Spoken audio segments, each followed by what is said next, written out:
Assalamualaikum warahmatullahi wabarakatuh. Perkenalkan, kami dari kelompok 1 akan mempresentasikan hasil kerja kelompok kami mengenai jurnal yang akan kami bahas pada hari ini, yang dimana judul jurnalnya yaitu Virtual Agri-Food Supply Chains, Holistic Digital Twin for Sustainable Food, Ecosystem Design, Control and Transparency. Mungkin next. Nah, di sini kami beranggotakan 5 orang. Yang pertama ada Randy Hasimanulang dengan NIM 53, kedua ada Gabriel Efraim Munte dengan NIM 98, lalu ada saya sendiri, Safa Salsabila Habibah dengan NIM 125, lalu ada teman saya Hafazah Ramadana dengan NIM 126, dan yang terakhir ada Lesmingse Perangin Angin dengan NIM 178. Oke, next. Di sini saya akan menjelaskan mengenai objek kajian dari hasil jurnal yang telah kami temukan, yang dimana penerapan kembar digital dalam rantai pasok agropangan secara menyeluruh mulai dari tahap produksi pertanian, pengolahan, penyimpanan, hingga distribusi ke konsumen. Yang dimana penelitian ini secara rinci mengkaji bagaimana sistem kembar digital itu mampu memvirtualisasikan setiap proses dalam AFSC, mengintegrasikan data iklim, logistik, energi, dan nutrisi untuk menghitung indikator kinerja ekonomi, lingkungan, sosial, serta kualitas pangan secara real time.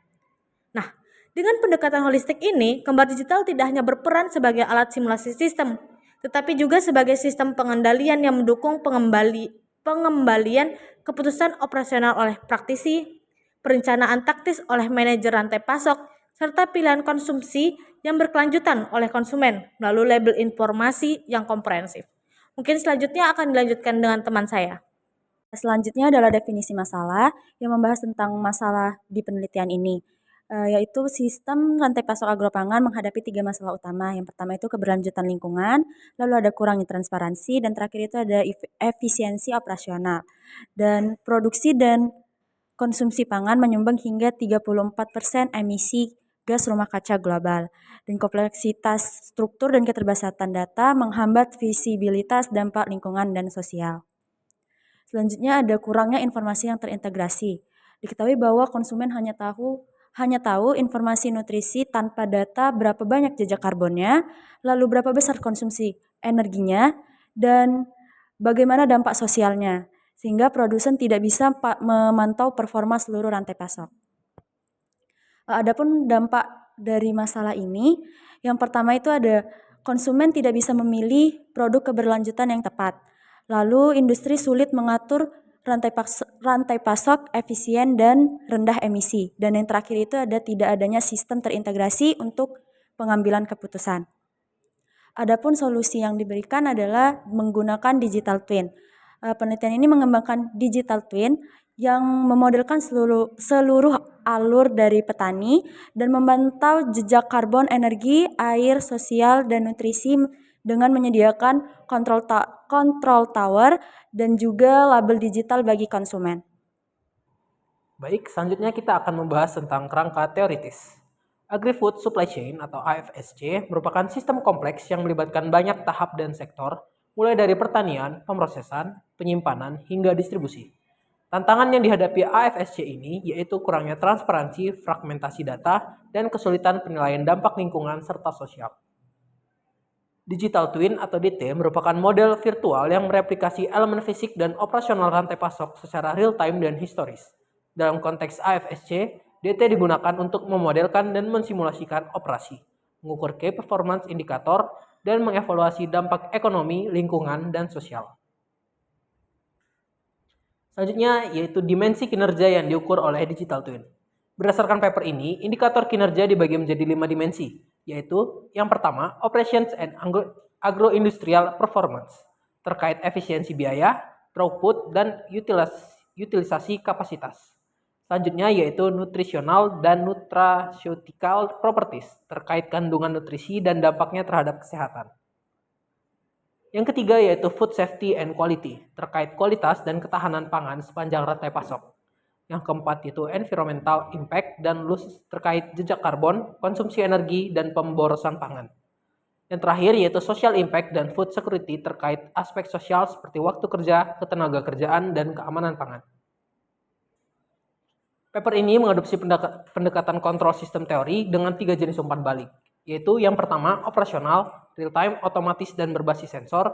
Yang kedua yaitu taktikal, analisis kinerja historis oleh praktisi. Dan yang terakhir yaitu strategis, pilihan konsumen berdasarkan label yang diinformasikan secara multidimensional. Selanjutnya yaitu hasil.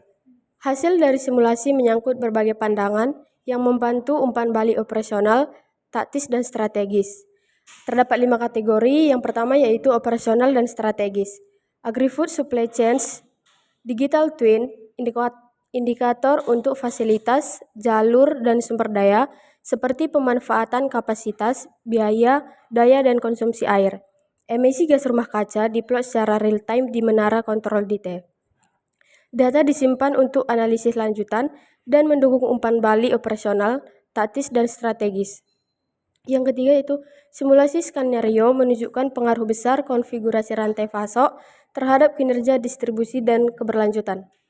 Kategori yang kedua yaitu distribusi dan ketahanan pangan.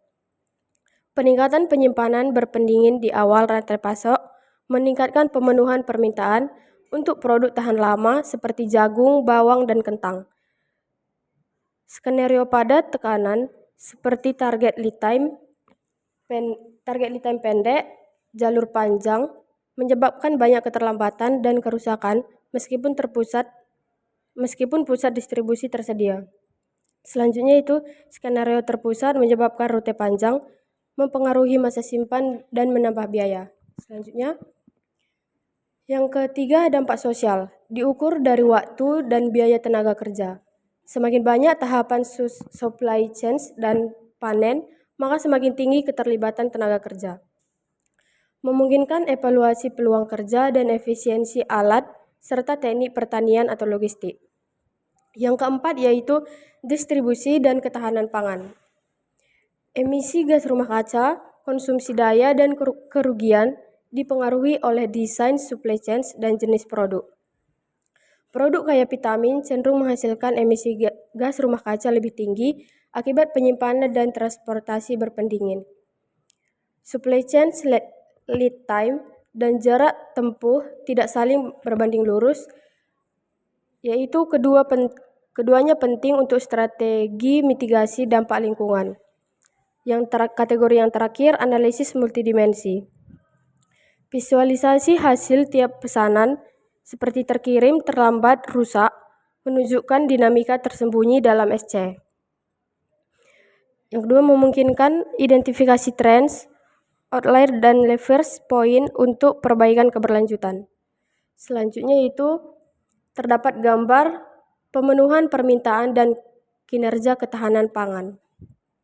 Secara keseluruhan, analisis dan membandingkan metrik pesanan mengungkapkan bahwa di balik tren dan perilaku umum yang terkait dengan suatu skenario, dampak supply chains, logistik, tenaga kerja, dan lingkungan sangat sensitif terhadap operasi distribusi dan penggunaan indikator rata-rata mengabaikan eksternalitas, kekurangan, dan pengukit perbaikan. Baik, masuk ke dalam kesimpulan.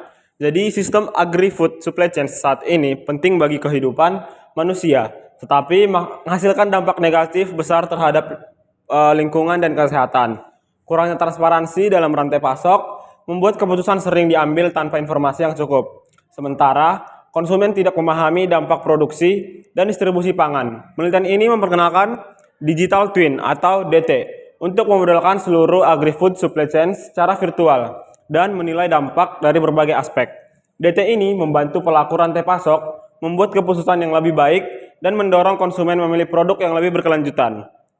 DT juga dapat dikembangkan untuk menghadapi ketidakpastian produksi dan permintaan akibat perusahaan iklim serta gangguan global lainnya. Sekian presentasi dari kelompok kami. Terima kasih.